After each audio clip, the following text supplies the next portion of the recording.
Au Nigeria, la campagne pour les prochaines élections générales de février 2015 a officiellement démarré à Lagos, la capitale économique. Le sujet est au cœur des discussions.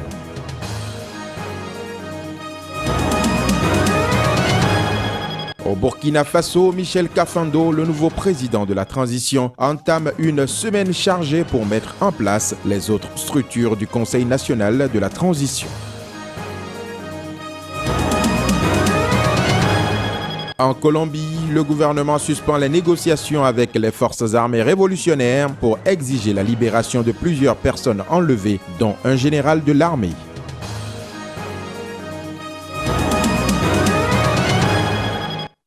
Tout le plaisir est pour moi de vous retrouver sur Sika. Mesdames et messieurs, à nouveau, bonjour. Nous ouvrons ce journal par la République démocratique du Congo. Un officier congolais et 4 rebelles ougandais ont été condamnés à mort ce lundi pour l'assassinat du colonel Mamadou Ndala. La cour opérationnelle militaire du Nord Kivu est arrivée à la conclusion que la mort du colonel Ndala avait été planifiée par des militaires congolais et exécutée par des rebelles ougandais des forces démocratiques alliées.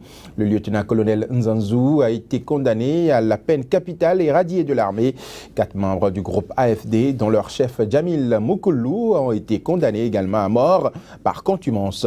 Un autre officier, le lieutenant-colonel Kamuleta, a été condamné à 20 ans de prison ferme. Et puis nous restons toujours en République démocratique du Congo pour vous annoncer que plus de 80 morts et ou disparus, c'est le bilan présenté par l'organisation non gouvernementale américaine Human Rights Watch au sujet de l'opération anti-banditisme à Kinshasa. Aucune règle élémentaire des droits de l'homme n'a été respectée dans cette opération selon l'un des rapports de l'organisation non gouvernementale. En l'espace de 3 mois seulement, des policiers qui ont participé à l'opération dénommée Likofi, entendez coup de poing en lingala, ont exécuté de manière extrajudiciaire au moins 51 jeunes hommes et adolescents et ont soumis 33 autres à des disparitions forcées.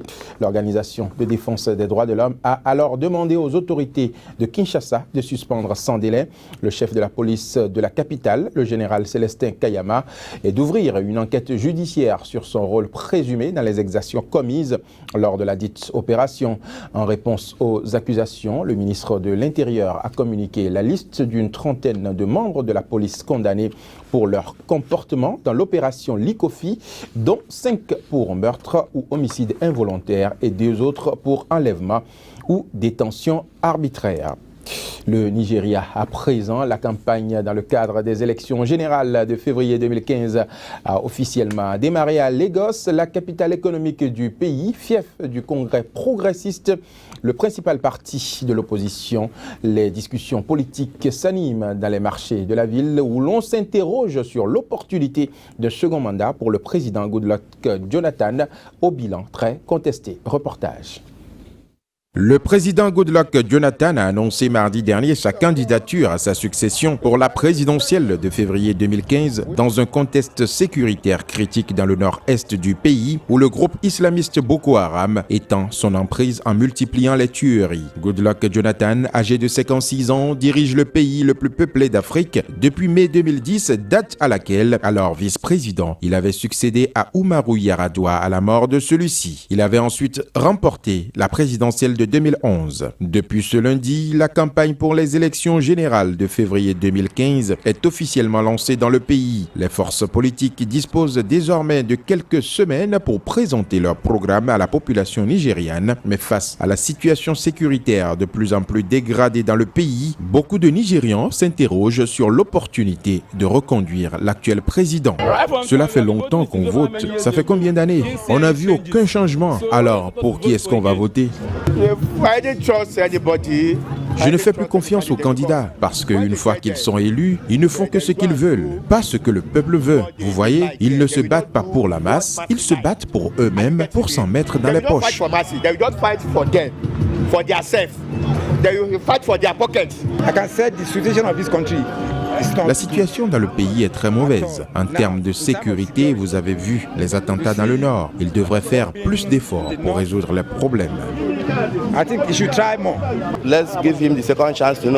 On devrait laisser une autre chance au président pour voir s'il pourra parvenir à changer le Nigeria. Comme il n'a pas réussi la première fois, on devrait lui donner une autre chance en le réélisant président du Nigeria en 2015. Comme cela, on verra s'il peut corriger ses erreurs. Au lendemain du massacre des lycéens de Potiskum, plus de 6 mois après l'enlèvement de plus de 200 adolescentes de Chibok et les nombreux attentats perpétrés cette semaine dans le nord-est du Nigeria, toujours aux mains des islamistes du groupe Boko Haram, les nouvelles promesses du président Goodluck Jonathan risquent d'être accueillies avec beaucoup de scepticisme au Nigeria.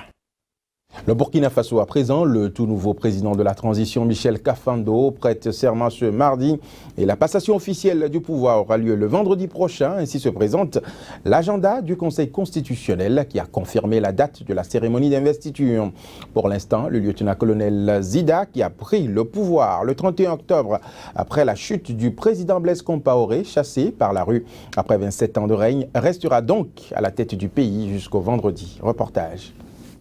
Des discussions forcenées, mais une constitution et un président intérimaire établis en seulement 2 semaines, peu de sang versé, la transition politique au Burkina Faso peut servir d'exemple après 27 années de règne du président Blaise Compaoré. Le pire était pourtant à craindre lors de la prise de pouvoir par l'armée le 31 octobre, jour de la chute de Blaise Compaoré. Beaucoup de Burkinabés craignaient un coup d'état militaire et le maintien au pouvoir du lieutenant-colonel Isaac Zida, ancien numéro 2 de la garde présidentielle.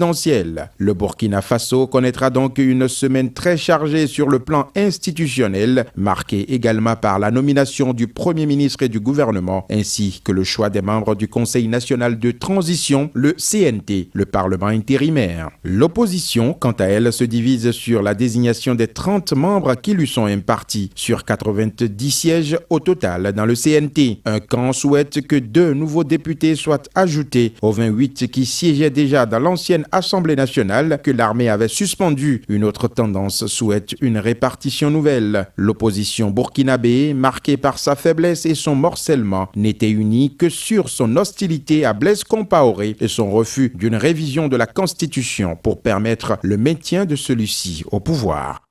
La nouvelle du virus Ebola, à présent l'inquiétude enfle au Mali où la psychose gagne les populations. Ce lundi, plus de 570 personnes à risque ont été mises sous surveillance sanitaire. Le président malien Ibrahim Boubacar Keïta a appelé à la vigilance. Le Mali ne ferme pas ses frontières, mais les mesures de sécurité doivent être renforcées aux différentes entrées du pays. Le lavage des mains et la prise de température sont désormais obligatoires aux frontières. Le pays a quand même reçu une bonne nouvelle. Le foyer de la maladie à Kaï, où a été enregistré le premier décès dû à la maladie, est déclaré éteint. Après la période d'incubation du virus, aucun nouveau cas n'a été signalé pendant ce temps. C'est le médecin sierra-léonais évacué d'urgence ce samedi qui a perdu sa bataille contre le virus aux États-Unis le lundi dernier. Il s'agit du second patient décédé d'Ebola aux États-Unis après le Libérien Thomas Eric Duncan, mort le 8 octobre dernier. Depuis hier, le dispositif de contrôle pour les passagers en provenance des 3 pays d'Afrique de l'Ouest les plus touchés que sont le Libéria, la Sierra Leone et la Guinée a été étendu à ceux en provenance du Mali. Un autre sujet à présent dans ce journal, dans une vidéo mise en ligne ce dimanche sur les sites djihadistes, le groupe ultra-radical État islamique a revendiqué l'exécution par décapitation de l'otage américain Peter Kassig, ceci en représailles à l'envoi de conseillers militaires américains en Irak. Après l'authentification de la vidéo, les parents de Peter Kassig ont dit avoir le cœur brisé, mais ils restent fiers de leur fils qui a donné sa vie pour en sauver d'autres. Reportage. Une vidéo diffusée par des militants du groupe État islamique a montré la décapitation de Peter Kassig et celle de 18 autres hommes présentés comme des militaires syriens. Peter Kassig, qui avait pris le nom d'Abdul Rahman après s'être converti à l'islam, était âgé de 26 ans. Il avait été capturé l'année dernière et ses ravisseurs avaient menacé de l'exécuter dans une vidéo diffusée le 3 octobre dernier, montrant la décapitation du travailleur social britannique Alan Henning. Les parents de l'otage américain décapité par le groupe État islamique ont déclaré dimanche avoir le cœur brisé. Greater love hath no man than this. Il n'y a pas plus grand amour que de donner sa vie pour quelqu'un d'autre. Récemment, nous avons appris que notre fils bien-aimé, Abdul Rahman, a quitté ce monde. Même si nos cœurs sont lourds, ils sont portés par l'amour et le soutien que nous avons reçu ces derniers jours.